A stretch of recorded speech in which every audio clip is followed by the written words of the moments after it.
وأنزلنا من المعصرات ماء ثجاجا لنخرج به حبا ونباتا وجنات ألفافا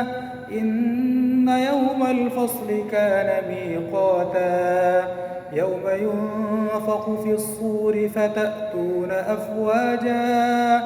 وفتحت السماء فكانت أبوابا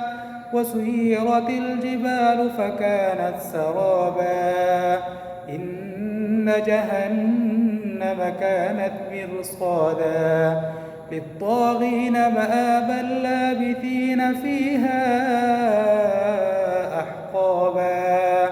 لا يذوقون فيها بردا ولا شرابا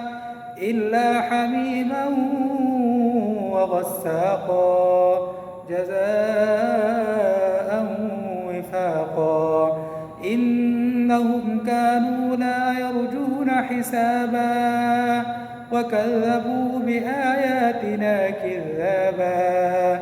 وكل شيء أحصيناه كتابا فذوقوا فلن نزيدكم إلا عذابا.